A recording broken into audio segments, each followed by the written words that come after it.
I think you've seen him, and I think people, Kyle, we should ask him, but I think a lot of people have been amazed that he's been able to give you everything that you've seen on the court. It's been a real big boost to this offense and defense and just the whole vibe of the team.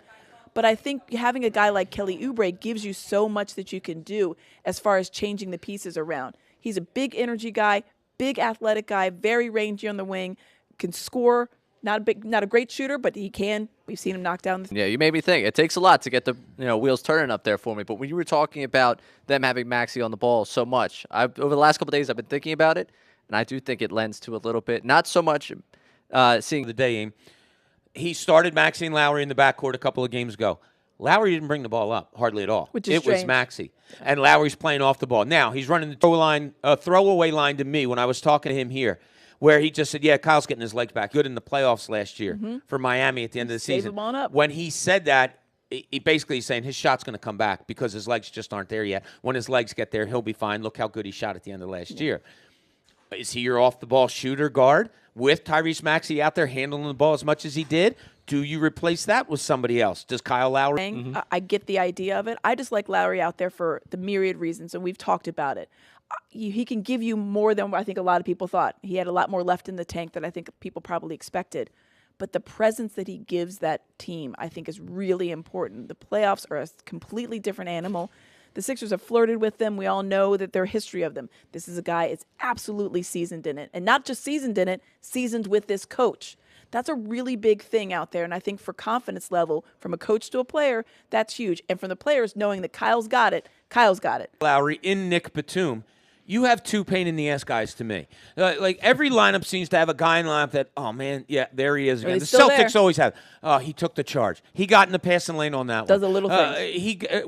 Your team got a rebound, and he flicked it away underneath, which Kyle Lowry does all the time. In Nick Batum complex in Camden, New Jersey, as we're getting towards the 1 o'clock ceremony of the unveiling of Allen Iverson's statue outside here of the facility. People are starting to come in. We're going to get some guests here very soon for you. Can't wait to talk just Allen Iverson's stories. And we talked about some of them early on. But what is like a play? What is a circumstance? What is something that when you think of Iverson just sticks out in your mind? I mean, there's so many. And I know the statue has a lot of those. And I think that's what's so great. There were 6 options. There's 6 options, right? And that was it. I'm not saying what the statue is. I thought we were going to go there for a second. You've already given it away pretty much. Well, it's just go back to the 11 o'clock hour. Yeah, exactly. Rewind the show. See if you can figure it out. But I think there's so many. But for me, it's the crossover. Like, that's just quintessential. Yeah. It was a move that the NBA tried to. It just put everybody on alert. It did. And they tried to go like, all right, wait, we got to look at this. Because I'm friends with guys, as you know, referees in the league, as you are also. And they studied it. And they're like, we just can't find anything wrong with it. There isn't, because the way he got his hand to the side of the ball, it wasn't a pick and turn. And that's what referees looked for back in the day. When somebody was dribbling the ball, if they saw the rotation turn over on a ball, that was a carry. Right. And they were calling it, and they were getting very in everybody's ear to say, look, that's what we're looking at. With Iverson, when it came over, he was so good at getting his hand on the side of the ball and coming back, and they just couldn't find it. But Allen Iverson's career, to me, and this was, I was a writer back then, covering the team, all came about in one game, the beginning and the end. And this is what it was. The Los Angeles Lakers come into town, Kobe Bryant, all of that, and the Lakers are really good. Allen Iverson has a first half. Now, this is his time back, okay? So he's on, like, borrowed time, let's say. He has a first half that is old Iverson.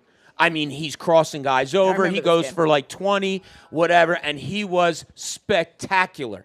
And I was like, wow. I'm sitting here. I just saw like, 24 minutes of the old Allen Iverson.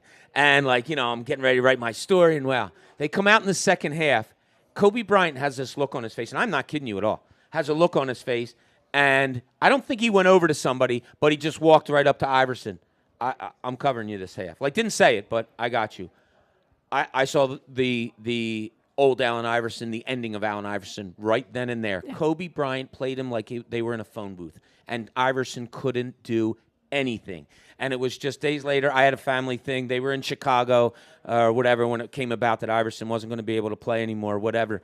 But I wrote the story. I said I saw the old Allen Iverson, meaning the one back in the 2001, and I saw the old Allen Iverson yeah. all in one game, and yeah, that was pretty much it. But when he was, when he was going.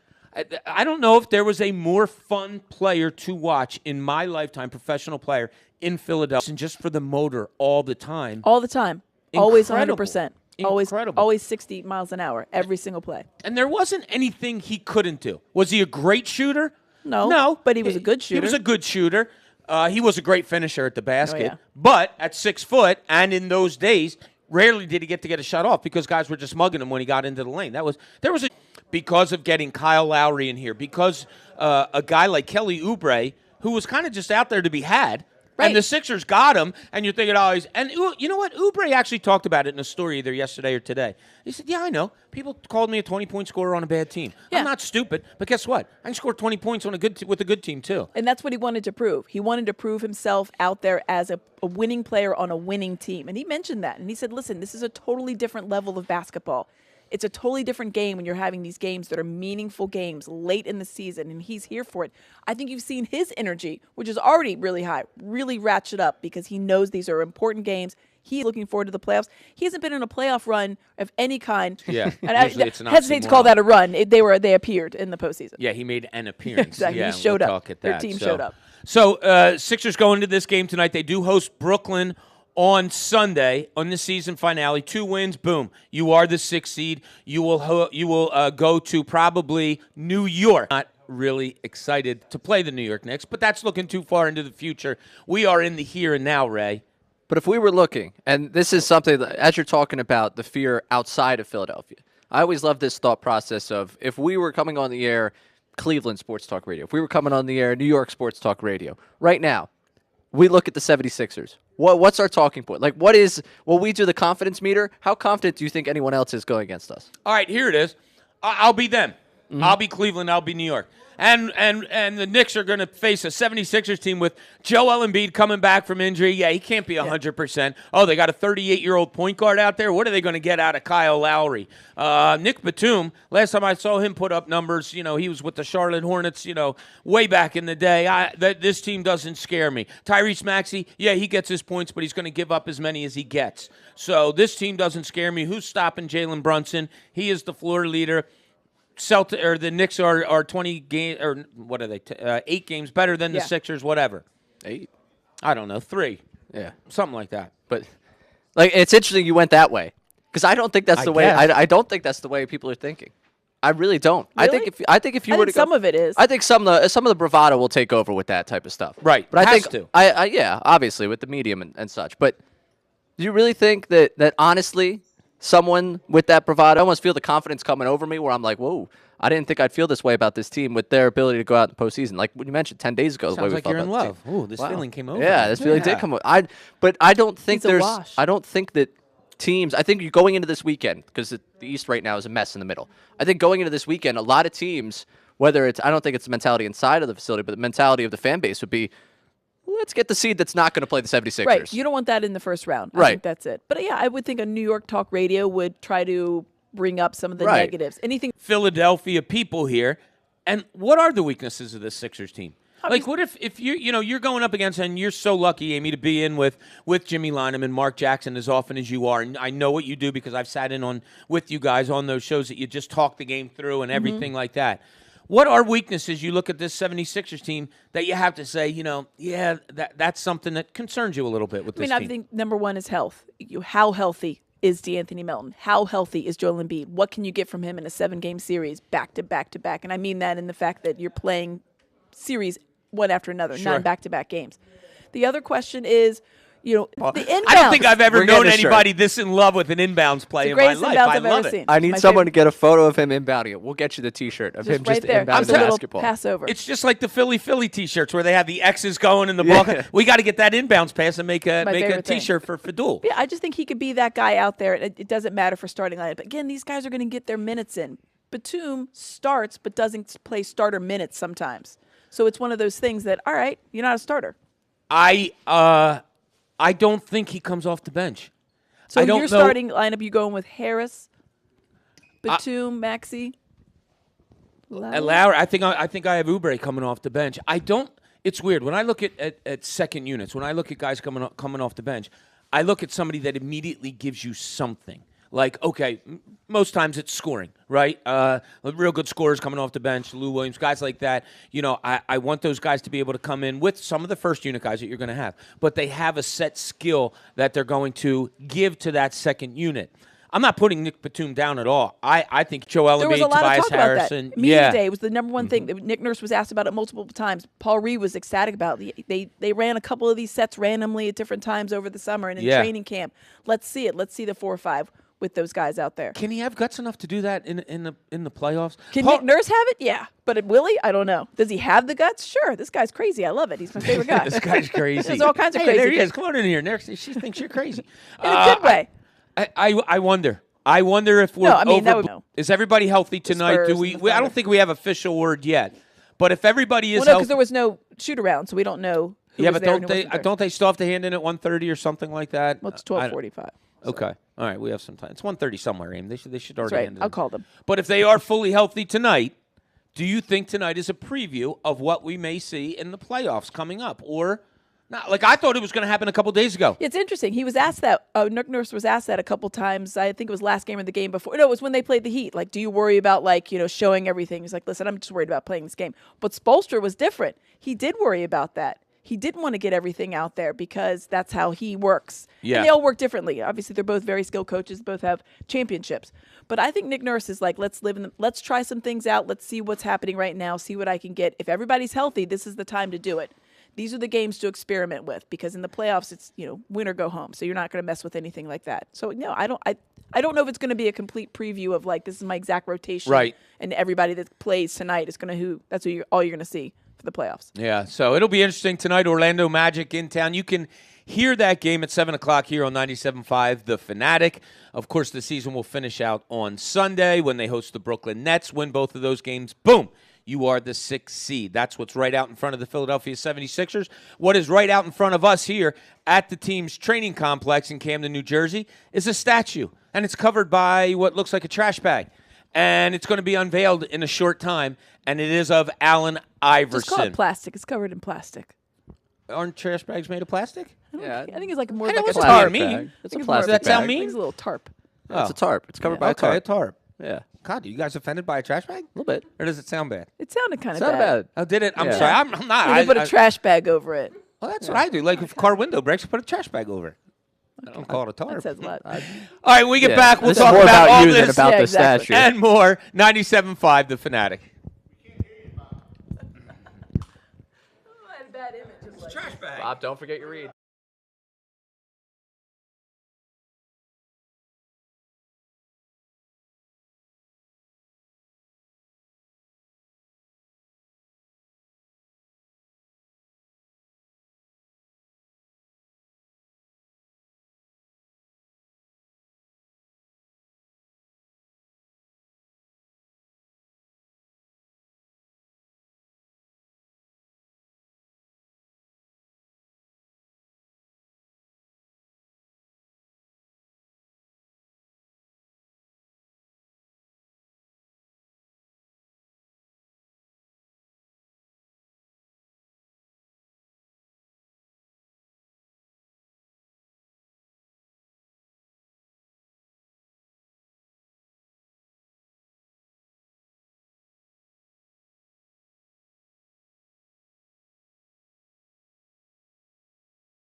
Welcome back here at the Sixers practice field today. So a very fun day down here. There's before and after all of that, the great equipment manager for the Philadelphia 76ers, one of the most beloved people in this building forever, and mentioned by Allen Iverson. Look how handsome he is. Hey, dressed up nicely today.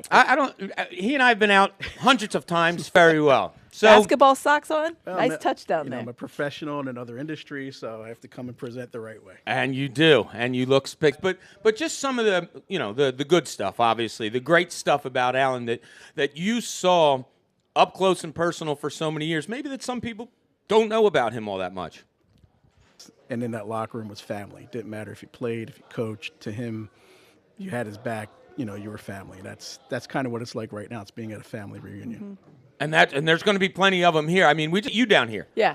You were up. Scotty's upstairs where they're having, I guess, the luncheon is up there, Scott. They're having all that. I had no food or water yet. Oh, okay. Well, I may be bumming some of yours. It's right so outside. I said, come on, I want you to come on air. And he's like, I'm like blocked in up here. So there's people up there that can't get out because they're going to have such a huge gathering today. But did you ever see anything? You were around a lot of superstar basketball players.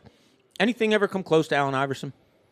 In my time here, I started when Charles was here. I was not in the locker room. It was Dr. J's last year here. So nothing like that. And he's a cultural icon. And there'd be a line of kids and adults waiting to just get a glimpse of him, let alone a signature. Yeah.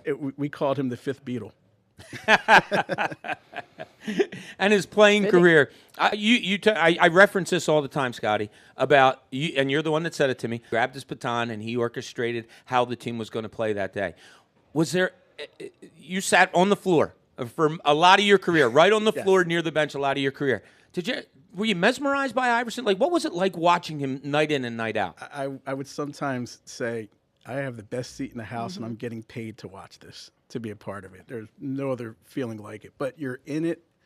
You have to have your head in the game just in case something happens. I remember one time in Detroit, he's at the free throw line. He just kind of gave me a look, and he pointed. I'm going to show you. You can't see. He pointed to his sneaker. I'm out, new pair of sneakers. How did you know that? Like, you have to be in tune. So you can't get too caught up into it.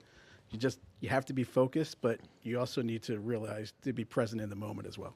Now, Aaron McKee is going to be here today. Also, we're hoping to grab him on air. We were there together when Allen retired and talked about Aaron McKee so glowingly, and that big brother. And the way he talked about it, people that didn't really know were kind of listening to. Oh man, he's a good friend. Basketball person as much as you saw basketball. Iverson. Absolutely. He came in as a kid. He left as a man, came back as a man, a father, a husband. And you have to remember, too, back then there was no social media. And so there's a lot of things that we got to see, wink, wink, that not other people got to see, some of the fun. So I said the same thing with Allen. That's amazing. It changes them. It does. You can see that. It does. The maturity. And For the very first night, he wore the headband with the NBA logo. I get an email and a phone call from the league office. Hey, you can't wear branded stuff on the court. Like, we're going to fine him. I said, well, okay, so he bought the headband at a Foot Locker. They didn't license it yet. I said, are you guys out of your mind? And there was a little bit more language than that. I said, why don't you go back to Stu Jackson? He's promoting the league. They came back and they said, not only are we not going to fine him, we're going to put it on our website as the photo of the day.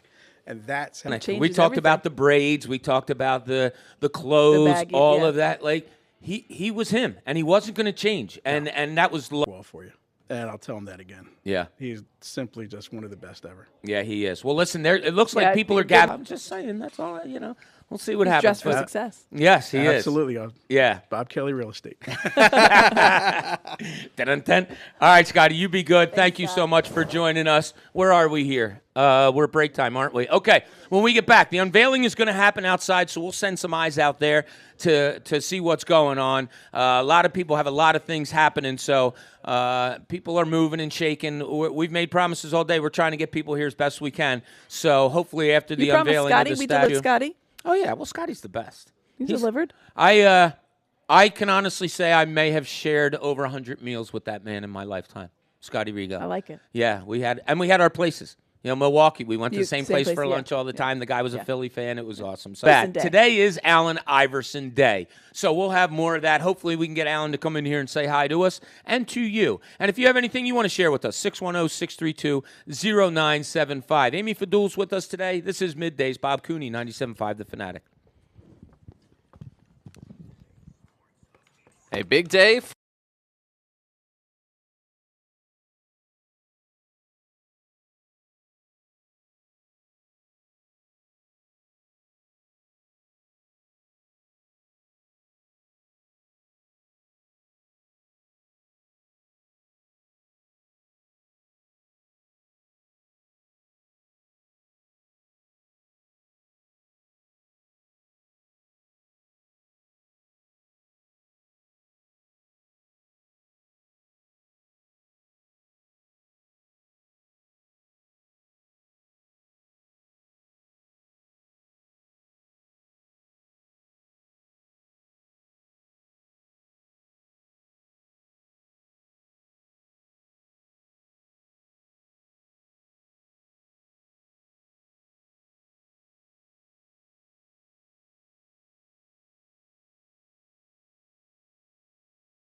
the Sixers training complex as the dignitaries are arriving. And we went outside, and Amy and I were looking out the window where everybody's kind of gathering. I'm like, Amy, Is that Tio? is that Terrell Owens over there?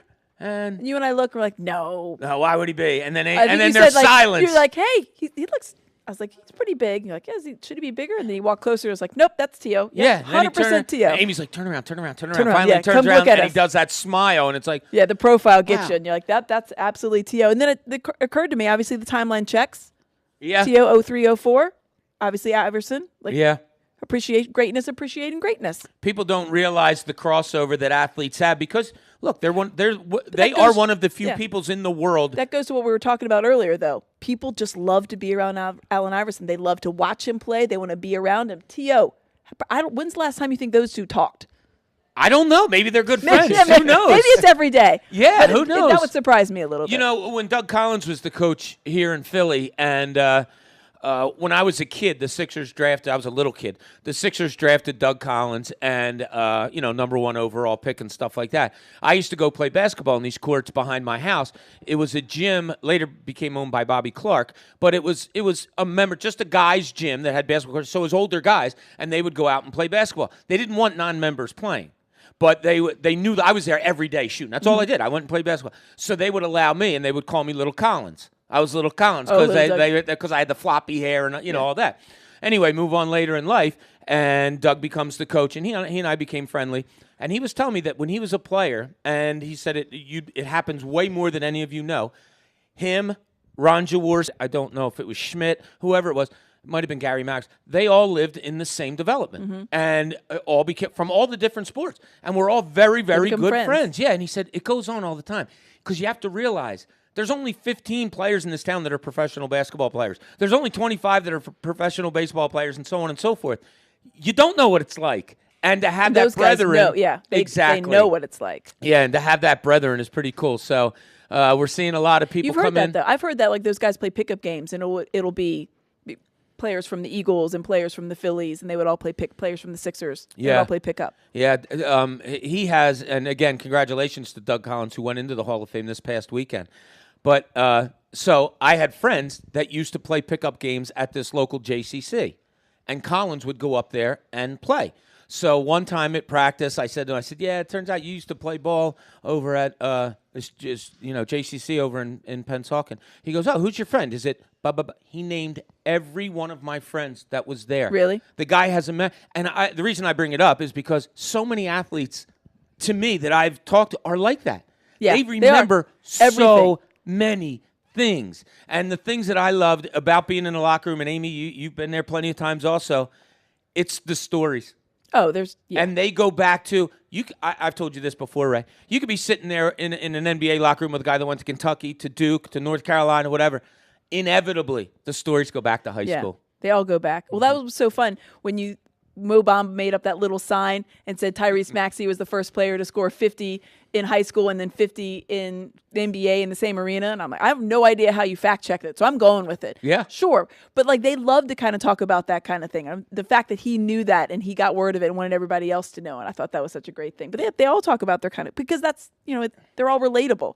Exactly. They're all related. I do want to say, chimed in from Sean, T.O. Big Hoops guy, played basketball at UT Chattanooga as well. Oh, yeah. Unbelievable Yeah. athlete. I think I covered something where Eagles players were playing bad. They used to have a team. They used to have a team. They used to go have a around. team. They went Right. around to high schools and stuff like they that. had a team. And I was sent out to do something on somebody.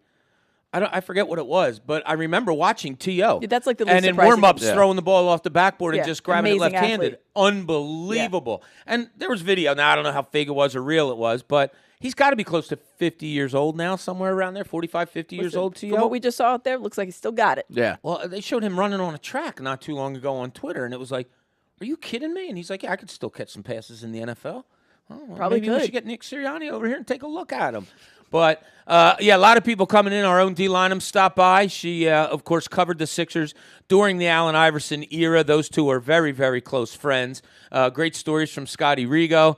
Mike Preston, an old 76ers PR, who I believe is now with the Indiana Pacers, is here. Some other athletes. I guess they're all gathering outside. It got real quiet out there now, so Yeah, they I were guess upstairs, everybody. now they're downstairs. Oh, they're upstairs now. No, Haley? I think they're coming down. Oh, they're going to be coming down. Okay, It is covered with a cloth. So we're the going to have Salciunas now. a reporter out, and it's Haley. She's going to go out and check back in of the goings Weird, on. she's right here now, so I don't think she knows it yet. Well, I'm keeping an eye. I can see out front there. You can there, get where we have a good vantage point. And to just to update, there is a beautiful cloth over the It statue is. of Allen It's lovely. Iverson. Much more It is a lovely cloth. becoming A lovely cloth. of an unveiling. You Yes, don't want to it's have quite nice. You don't want to unwrap a plastic tarp. You want to like drape over this lovely cloth and kind of unveil it. That The way. ropes too are pretty cool. They put the ropes out, like they had the ropes, they kind of roped off for it. I like that as well. I think it's a Yeah. nice touch. The Yeah. whole thing's Stay very away. nice. They're telling you to stay away, Ray. think I that was just shocked for I you. got in here. I Yeah. one finding I my think way. it's I'd the never sweatshirt been. that got you through. Yeah, I think that was it. Someone just opened the I door think like, they oh, thought yeah. you were a player.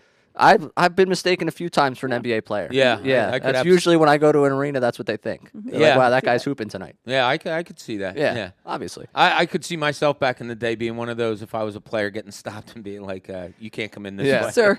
Yeah, sorry, but Sorry, know, sir. you don't belong here. But it is Allen Iverson Day here at the training complex in Camden, New Jersey. In just a couple of minutes, they're going to be unveiling the Allen Iverson statue out front.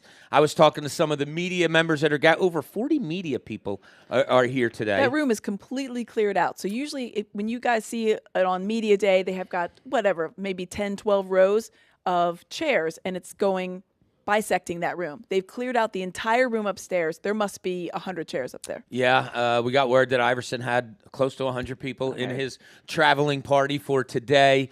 So many people come out, so many lives that he touched. And as Scotty said, and there are so many stories that Scotty, Alan Lumpkin, who have been with the Sixers forever, have told me through the years about what it was like when Allen Iverson was on the team. The likes of which you just have no idea. And a funny story. Yeah. Like the stories of driving down the shoulder of 76, like those kind of stories. Yeah. I have a referee story. That's a pretty good one. I got to think if I can tell it on air or not. Stories of like Alan Lumpkin, who is the travel guy for the Six, does so much. Basically does everything for the travel and everything for the team.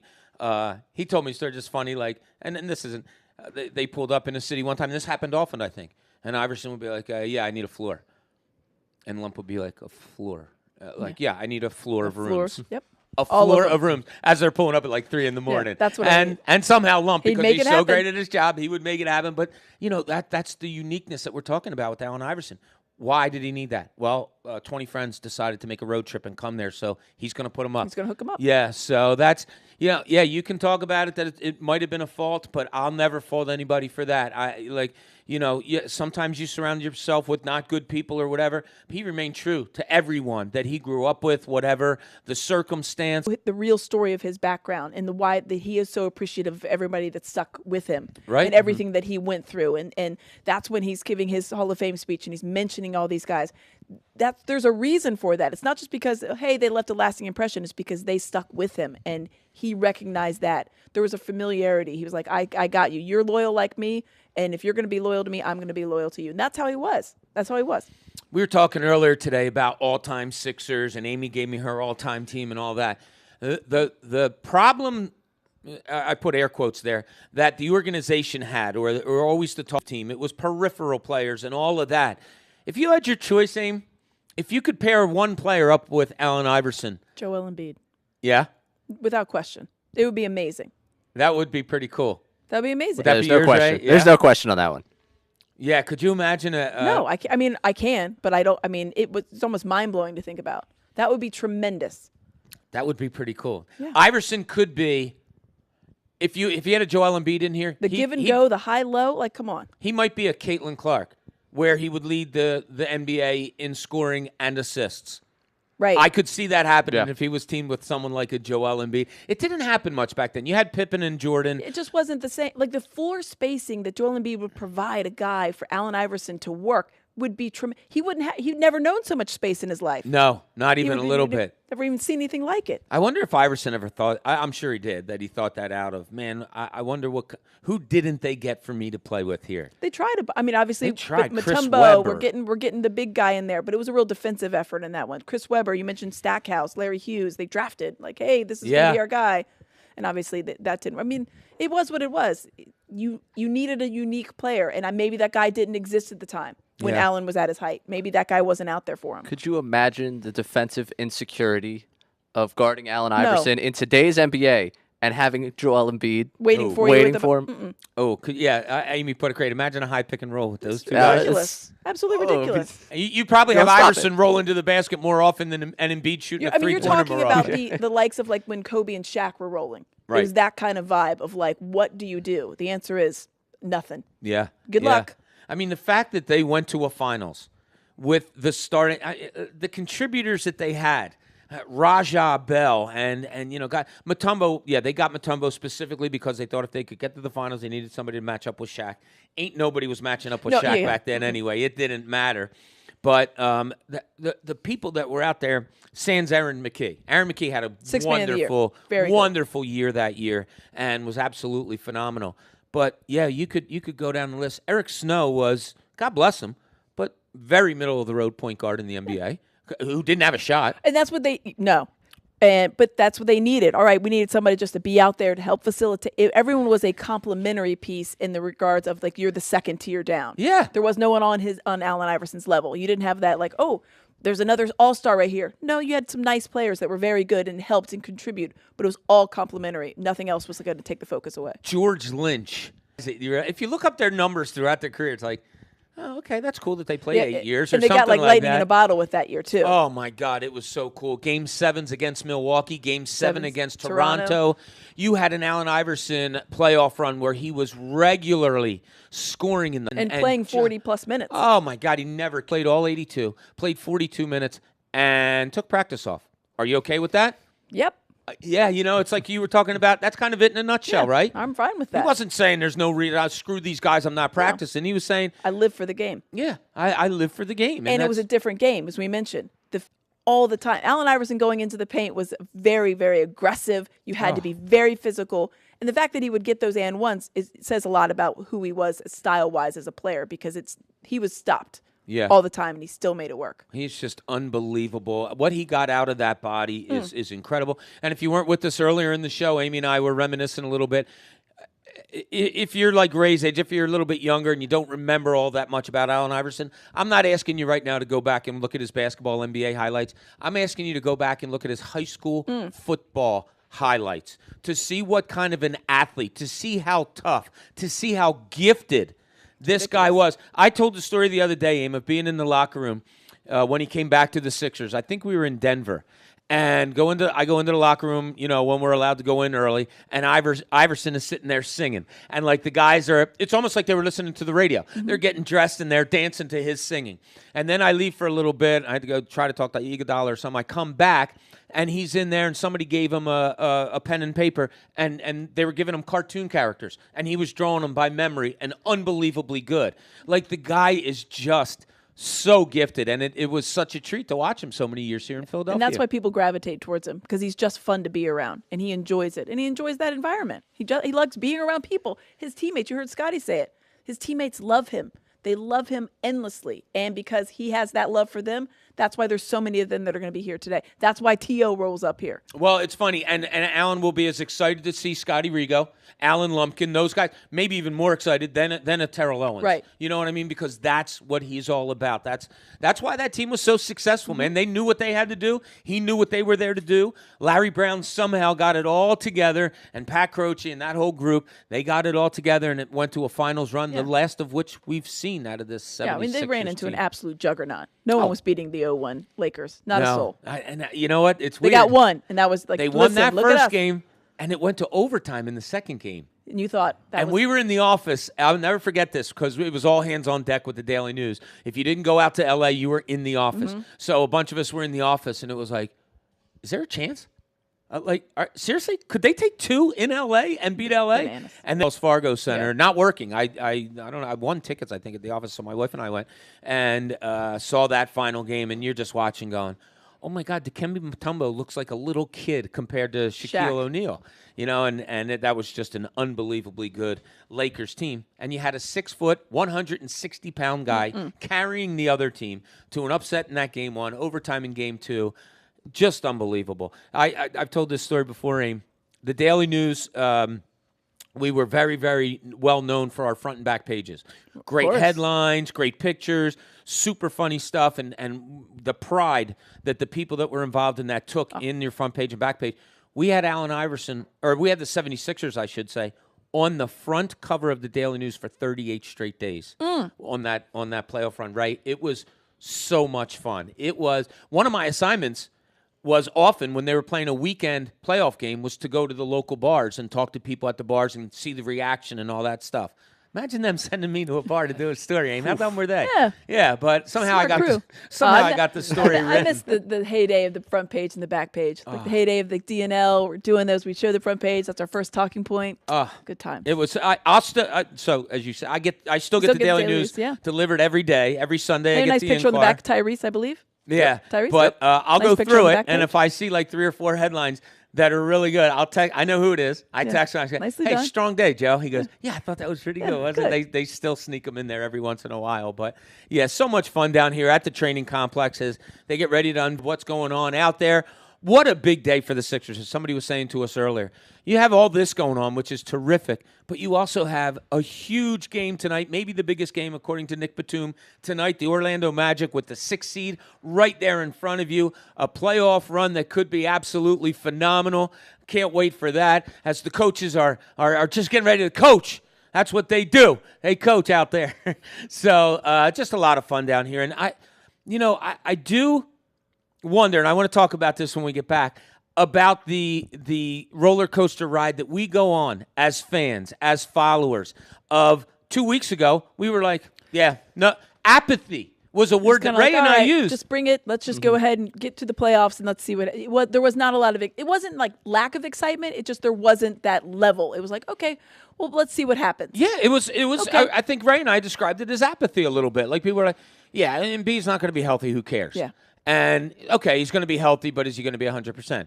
And then I was like, okay, D'Anthony Melton's back too? Oh, wait, was that Buddy Hield who just hit 5 3-pointers when he was on the floor with Joel Embiid?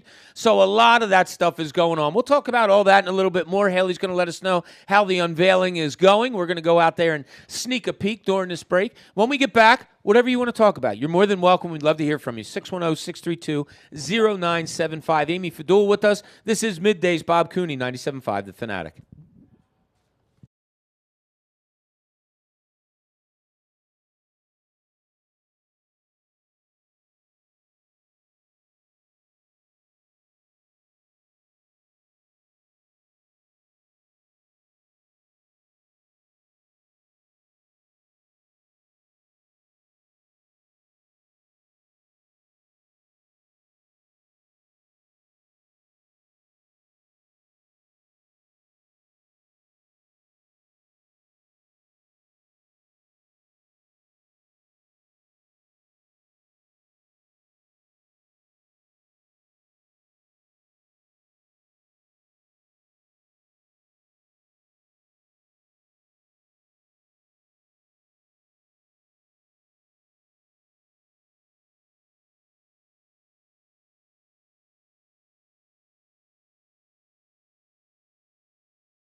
Tired. What athlete in their retirement is going to start mentioning the Sixers for the Daily News? He goes, "Oh, did you take?" Kobe and I talked for a couple minutes, and it's the Philadelphia basketball. Some of them just don't resonate. Some of them just don't get what Philadelphia is all of. Anybody, I think Embiid does. Also, I think Maxey gets it. Yeah, and Maxey he'll prove it more and more as his career and is. It's the same passion. It really right? is. It's the same passion. He right there in touch with everything.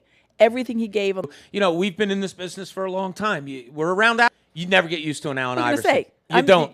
You and I are sitting here like we're just waiting. Like, let's come on in. Let's just say hi to us. I apologize for the people who heard me. Haley, what is Allen wearing today? I can't see that let's from check here. It. The hat is. There's just so much going on.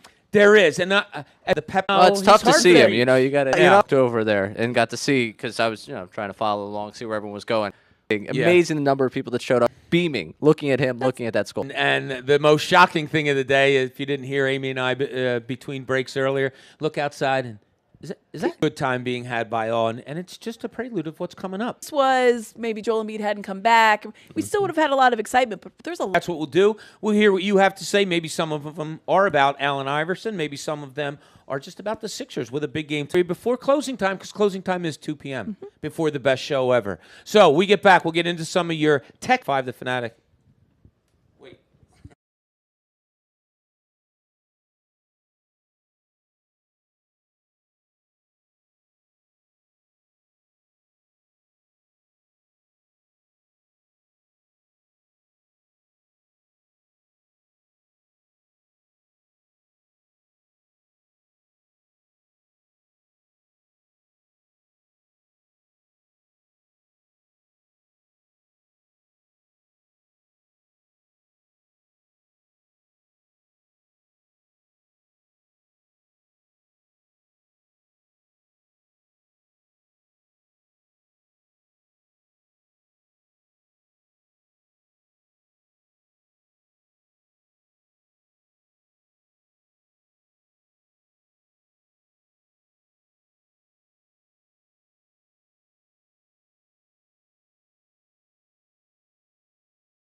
Sixers training complex in Camden, New Jersey. They just all time. I just love Elton. So here's an Elton Brand story. I'm story time today, and I apologize. I love it. Who doesn't love a good but story? this is where we are, and that's what we're doing. But we were on the road one year, walking towards the locker room, and Elton was walking out to the court to go get his warm. What are you talking about? He's like, Kyle. I said, Kyle, my son? He's like, yeah, we were emailing back and forth today. He was, What? Yeah, Elton Brand and Kyle. So just now each other. So I see him outside, and we catch. He calls me BC. He's like, BC, how old are we getting?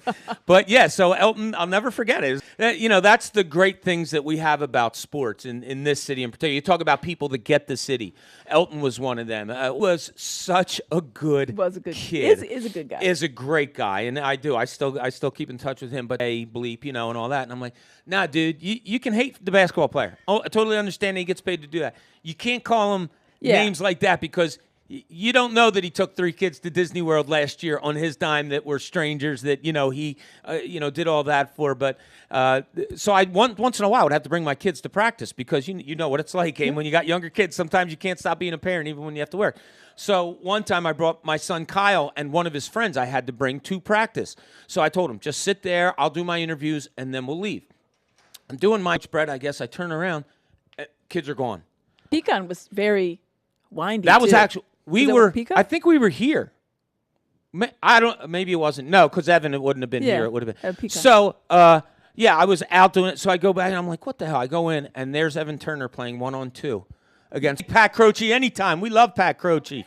Yes, we have 5 minutes left in the show here, but we could squeeze him in. There he is, the man, the myth, and the that's legend. an entrance. Yes. Pat, how are you, buddy? Great to see you. Come on. You doing good? I'm doing great. We're getting hugs all around. Wonderful I to love see it. you. This is the man, the myth, and the legend Yes. right here. I have to Talk say, about an entrance, though. Like I this once guy has did a the bad energy thing. I was to in boot. Key West, and I needed some advice, and I like for you. First question, I'm great. Second question, look at who came out. Fans, media. Terrell Owens. T.O. Remember those 5 years, or at least 4 with Eric behind him, just in case. Yeah. And look how good. He was the sixth man of the year because of that. Yeah. Exact role. Where